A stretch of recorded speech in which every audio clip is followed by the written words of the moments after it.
दोस्तों नमस्कार। हरियाणा चुनाव में अब केवल 5 दिन बाकी है। राहुल गांधी ने कांग्रेस पार्टी की बागडोर आज अपने हाथ में संभाल ली। उनके साथ प्रियंका गांधी थी और प्रियंका गांधी ने जो आज भाषण दिया है उसके चर्चा लगातार हो रही है, चारों तरफ चर्चा हो रही है। प्रियंका गांधी ने आज सम्मान की बात की, हरियाणा के सम्मान की बात की, और हरियाणा में सम्मान का खास मीनिंग है। हरियाणा की बेटियों के साथ जो हुआ, पहलवान बेटियों के साथ एक बीजेपी के सांसद ने, बाहुबली सांसद ने जो यौन उत्पीड़न किया, एक बड़ा इशू है हरियाणा के भीतर। दूसरा मुद्दा किसानों के सम्मान का है।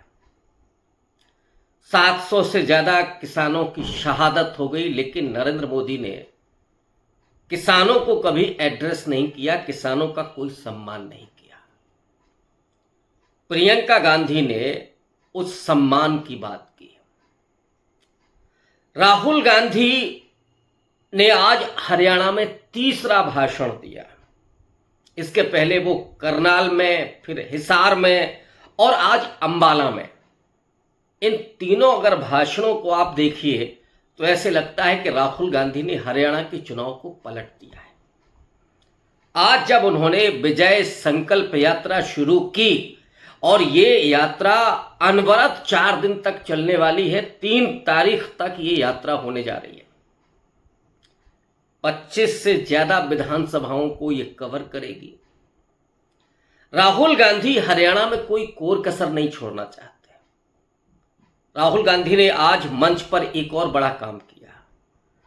कुमारी शैलजा की नाराजगी की बात जो बराबर बीजेपी करती रही है, और उसी से जोड़ करके दलितों के अपमान की भी बात करती रही, इसी को आज काउंटर किया प्रियंका गांधी ने कि ये हरियाणा के लोगों के सम्मान का चुनाव है, उन दलितों के सम्मान का भी।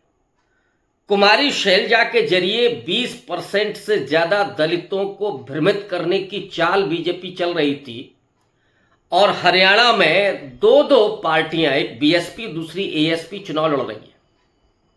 बीजेपी की कोशिश थी कि ये वोट डाइवर्ट हो जाए, बीएसपी में चला जाए, एएसपी में चला जाए, लेकिन कांग्रेस के पास न जाए, जबकि कांग्रेस का जो दलित वोट है वो आधार वोट है आजादी के बाद से ही।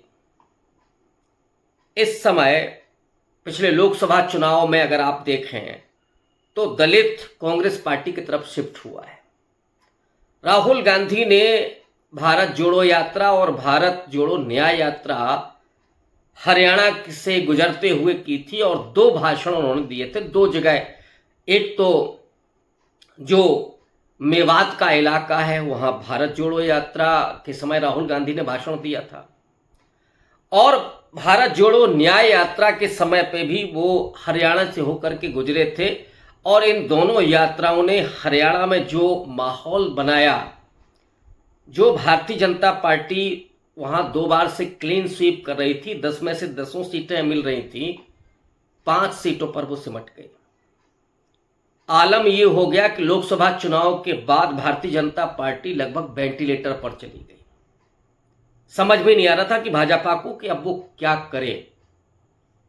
लेकिन बीच में नरेंद्र मोदी ने और अमित शाह ने कोशिश की हरियाणा में उभरने की, कि हरियाणा बचाया जाए, क्योंकि जो ये इलाका है, जो ये राज्य है, एक तो दिल्ली से लगा हुआ राज्य है, और हरियाणा की सोशल इंजीनियरिंग को एक प्रयोग के तौर पर बीजेपी करती रही है। वहां 35% ओबीसी को अपने साथ जोड़ करके, और अपर कास्ट को लेकर के, और कुछ दलित को लेकर के उसने 2 बार सत्ता बनाई है। 4 इलेक्शन जीते, 2 विधानसभा के और 2 लोकसभा के।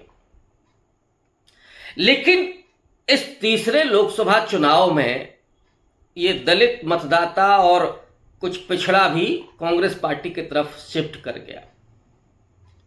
बहुत जोर लगाया नरेंद्र मोदी ने, लेकिन नरेंद्र मोदी की जो 2 रैलियां हुई हैं उसमें कुर्सियां खाली रही। 5-6 हजार की भीड़ केवल मोदी की रैली में दिखाई पड़ी, तो उससे मोदी जी ने हरियाणा को भांप लिया। और इसीलिए एक जो सूचना मिल रही है हरियाणा की जमीन से, हरियाणा के चुनाव में, कि अमित शाह और नरेंद्र मोदी दोनों ने उस चुनाव को गिव अप कर दिया है, अभी से सरेंडर कर दिया है। मोदी जी इस समय महाराष्ट्र को देख रहे हैं।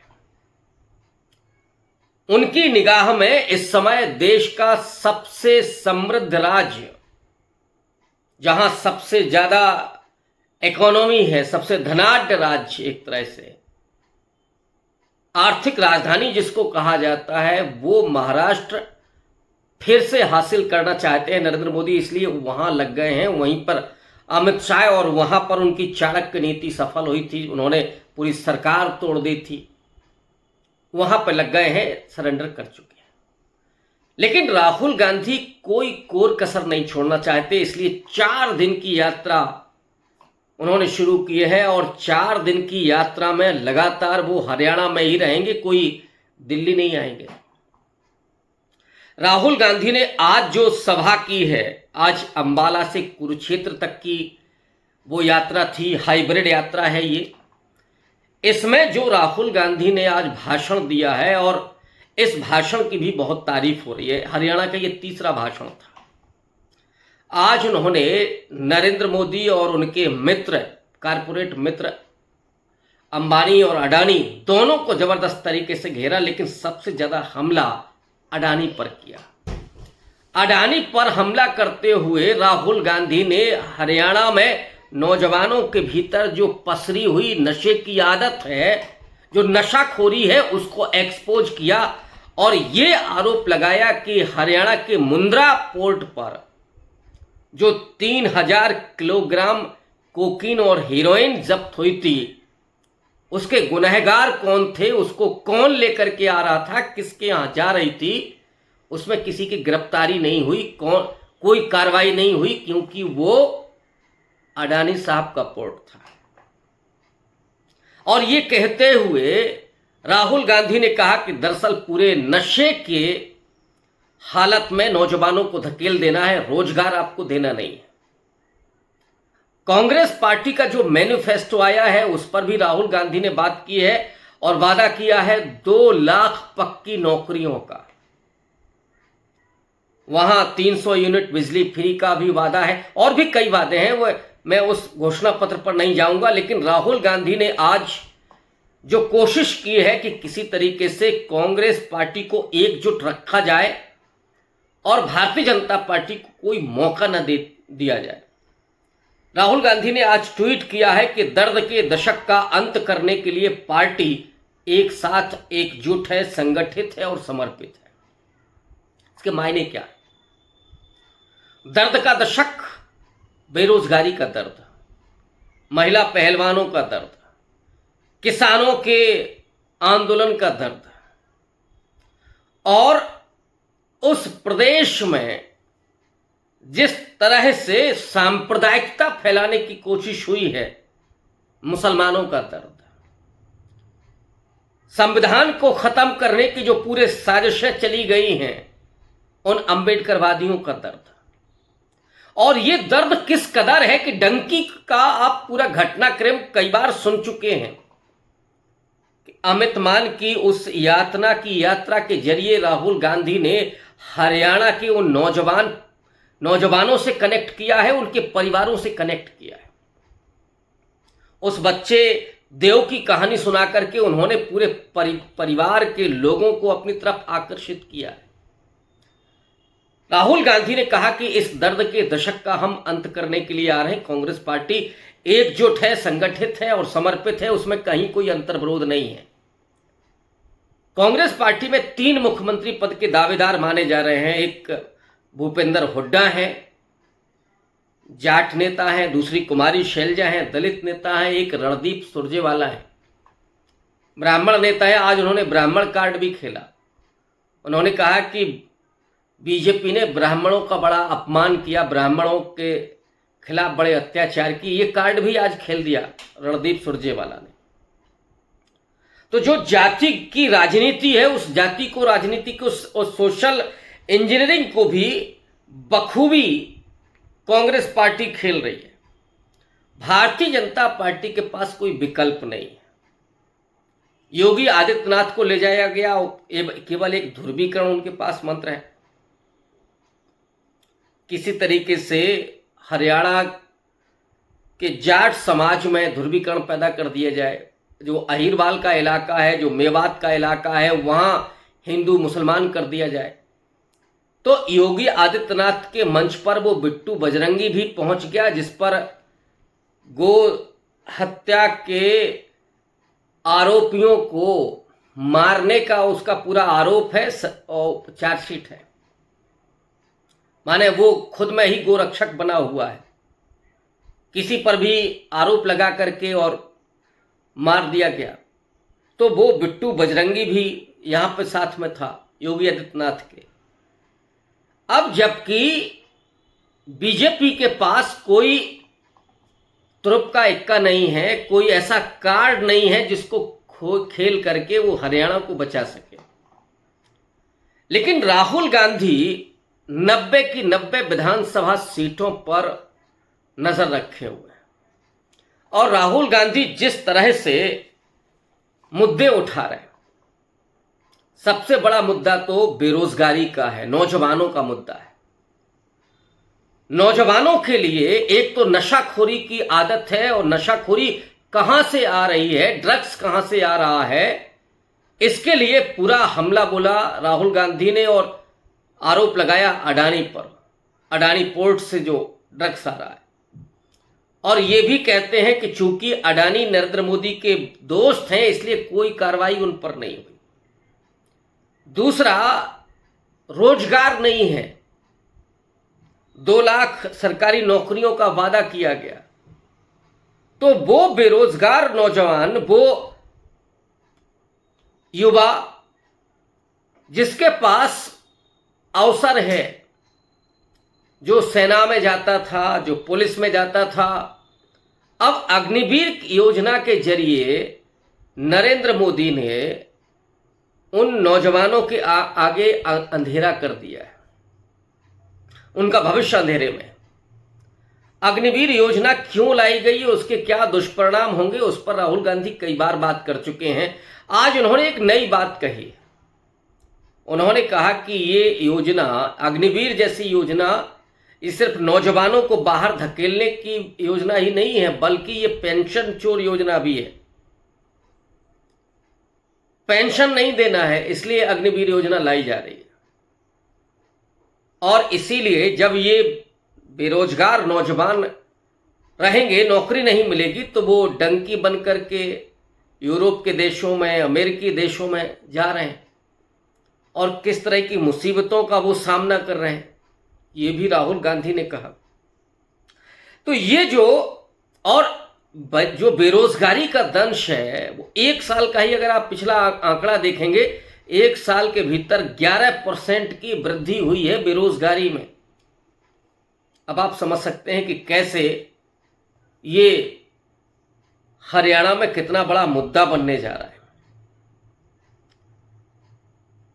कांग्रेस पार्टी के चुनाव को एक जाटों का चुनाव बना देने की कोशिश बीजेपी की है। जाट वर्सेस अदर जातियां, ये चुनाव बनाने की कोशिश बीजेपी कर रही है। लेकिन हरियाणा में 36 बिरादरियां हैं, और उन 36 बिरादरियों की एकजुटता की अपील राहुल गांधी कर रहे हैं। उन्होंने घोषित तौर पर कहा कि ये सरकार 36 बिरादरियों की सरकार बनेगी। माने ये सरकार ना भूपेंद्र हुड्डा की होगी, ये सरकार ना रणदीप सुरजेवाला की होगी, ये सरकार ना कुमारी शैलजा की होगी, ये सरकार किसकी होगी? 36 बिरादरियों की सरकार होगी।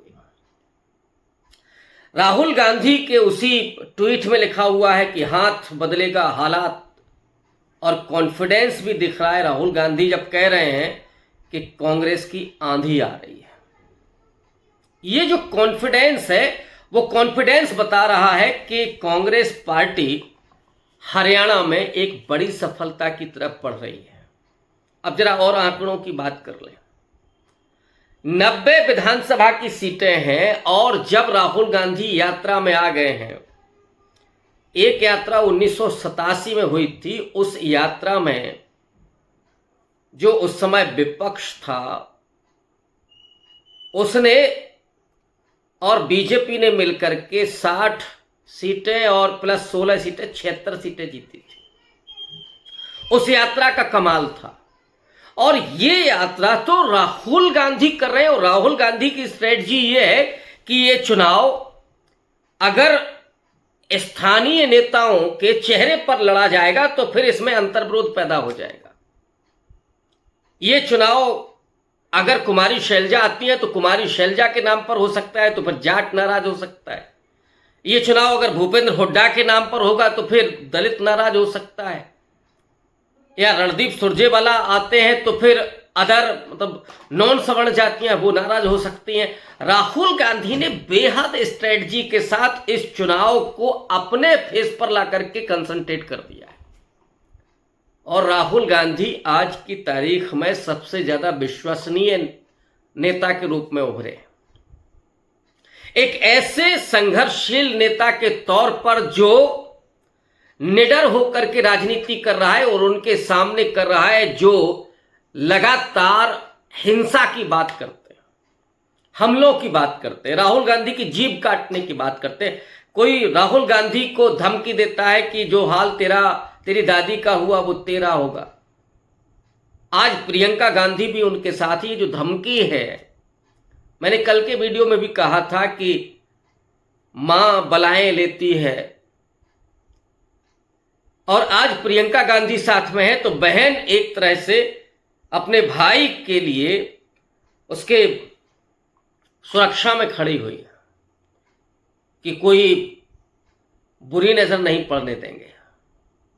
और राहुल गांधी आज ये भी दृश्य देखा गया, राहुल गांधी के पास जो सिक्योरिटी है वो तो है ही, राहुल गांधी की सिक्योरिटी में एक किसान भी लाठी लेकर के खड़ा हुआ था। इस चुनाव को किसानों ने अपना चुनाव बना लिया है, नौजवान अपना चुनाव बना रहा है राहुल गांधी के जरिए। और महिला पहलवानों के सम्मान का सवाल है, विनेश फोगट जैसी महिलाओं को, उन किसान महिलाओं के न्याय के सवाल को, उनके सम्मान के सवाल को प्रियंका गांधी उठा रही है। प्रियंका गांधी ने बड़ा जोरदार भाषण दिया, और राहुल गांधी तो आज पूरे देश में सर्वाधिक लोकप्रिय हैं। राहुल गांधी पहले तो दलित और बहुजन के नायक बनकर के उभरे। हरियाणा में जब वो चल रहे हैं तो आगे किसान पराली है, पराली को लेकर के चल रहे हैं। तो एक किसान को कनेक्ट करने के लिए राहुल गांधी अब राजनीति में ये भी प्रयोग कर रहे हैं, और ये प्रयोग कब से शुरू हुआ? भारत जोड़ो यात्रा के जरिए। आज विजय संकल्प यात्रा में डॉक्टर अंबेडकर का भी एक बड़ा सा पुतला दिखाई पड़ रहा था, एक बड़ी सी मूर्ति।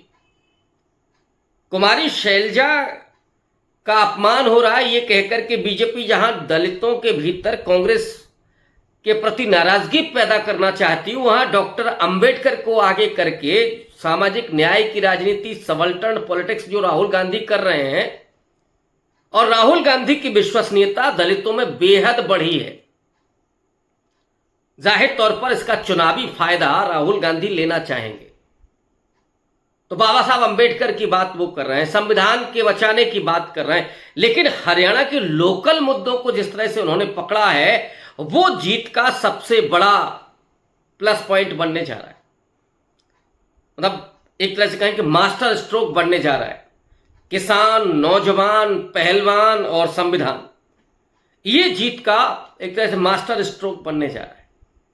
यही वजह है कि मोदी और अमित शाह ने हरियाणा में सरेंडर कर दिया है। बीजेपी के भीतर सिर्फ फुटअव्वल जारी है, बगावत हो रही है। 8 नेता उनके निलंबित कर दिए गए, पार्टी से निकाल दिए गए। नरेंद्र मोदी अब अपने नेताओं को शांत नहीं कर पा रहे हैं। जैसे ही वो कमजोर हुए हैं, सारे नेता खुल करके बोलने लगे। गडकरी ने क्या बोला इसको लेकर के मैं कल चर्चा करूंगा, लेकिन आज हरियाणा में जो राहुल गांधी की विजय संकल्प यात्रा है, उसने एक तरह से हरियाणा के चुनाव को पलट करके रख दिया है, और नरेंद्र मोदी, अमित शाह ने हरियाणा में सरेंडर कर दिया है। वो महाराष्ट्र की तरफ चले गए। धन्यवाद।